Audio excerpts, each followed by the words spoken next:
we've ever seen take a game from Tyroy. Exactly. Has Girthquake taken a game off of Tyroy? I don't think so. I don't think he I think Girthquake is too garbage to take a game from Tyroy. All right, so it's fine. Oh, we got Bowser hype and the right color. All right, So switching from one heavy to another. Oh, no. No. This is a nightmare. No.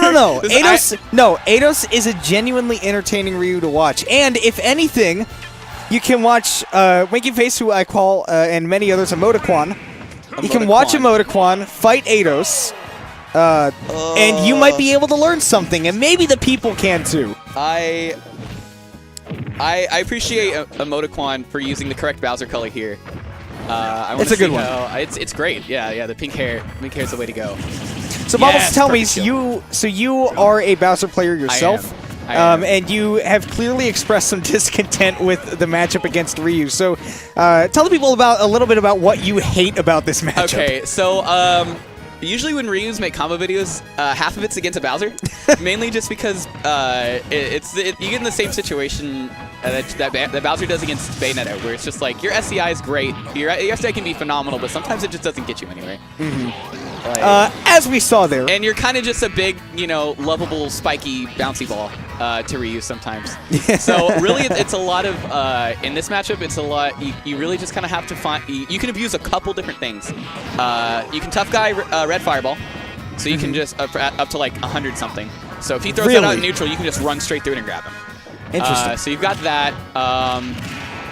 And then a couple of weird Bowser confirms work on Ryu. Falling Nair to back air works on Ryu, kind of.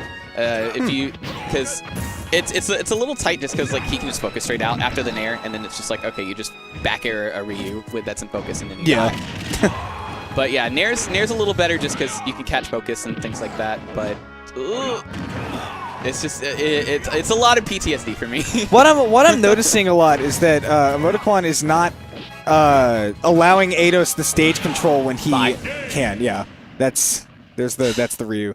But I'm noticing that Emotiquan, he gets around like on the right side of the stage, and it's sort of like a traditional fighting game. It looks like, where he gets all of the hits on block, and then he says, "All right, now I'm just gonna run away because I know if I try to do one more, you're gonna punish the hell out of me." You've got to play super lane neutral against Ryu as Bowser. You've got to keep him out with bears, kind of move around, let him approach you, because you can just you're just a perfect shield away from a grab, and you can get get your percent in that way. But that also looks painful. That's you. I wish there was something you could do about it. You really can just kind of roll. You can roll the other way and just hope you don't keep getting up tilted. Yeah. Oh my! I thought that locked for a second. No, I don't think normal Hadouken can jab lock. Oh no! Okay. Okay, misinputting with the Hadouken. All right, we're good. Ooh, no. Okay, so yeah, it's a lot of. You've got to use your essentially the disjoints that you call your claws as much as possible, and then once Ryu's off stage, you kind of that's when you kind of want to go and attack, especially if you can get him to use Tatsu, because you can just run out, throw your back air out, trade with Tatsu, and kill him. Okay, but noticeably, Emotiquan, like I said, took control of the stage, and now it's getting really difficult for Eidos to get back to the center and get control. Only just now doing that. That's a solid 20-30 seconds where Emotiquan had full control. Oh yeah, absolutely. Those your claws can definitely kind of that's like your big. Oh, is he get him? Oh. No, just a little bit too much, but waiting and getting that up smash very nicely. Eidos kind of dropping that focus attack, seeing the Bowser right up next to him, and that was ill-advised as it turns out. Yeah, it's that little bit of a oh yes, okay. Wow, that's a dead Ryu. That is a dead Ryu, this is dude. Beautiful. Wow. All right. I try to be as unbiased as possible, but when a Bowser takes a game off of Ryu, I'm gonna go shake this man's hand after when I get off this commentary today. He's a fun man too. He'll happily give you a handshake. That's excellent. I'm gonna have to give him a pat on the back for that. That made me really happy. It was really nice finally finally seeing him get one of those big plays that it seemed like he needed, because just sort of dragging yourself out against a Ryu player, especially a guy who really knows how to manage himself like Eidos. Eidos is the kind of guy that really knows how to adapt to those characters with the slower frame data, the ones that don't have to rush him down all the time. He's very good when he can take his time. So it was great for Emotiquan that he was able to take that stock so quickly in that second one, not give him any time to adapt. But anyways, right now we're going to go on to FD for Game 3. I really like this just because Bowser is actually quite good at controlling the platforms. That's where he'll get those shield break setups. Right, exactly.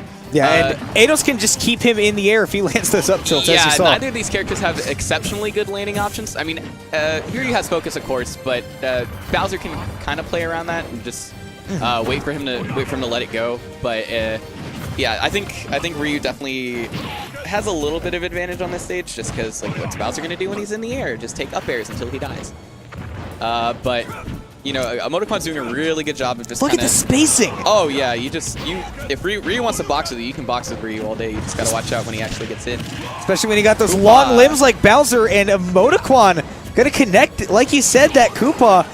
Eidos firing right back with a Shoryu that's not going to kill yet because he has no rage, and Bowser is quite the chunky fellow. Quite heavy. Sometimes, yeah, Ryu with rage, that definitely would have killed Bowser, but you know, we're thick boys out here. We're going to be living no rage Shurikens, except for that one. Well, that one will do it because Bowser is sitting at a chunky percentage. Mm-hmm. This is a much more even game. I mean, Emoticon has been getting so good lately, but I mean, Eidos is one of our elite Ryus here. Yeah. And did he make PR this time? I think he did. Okay.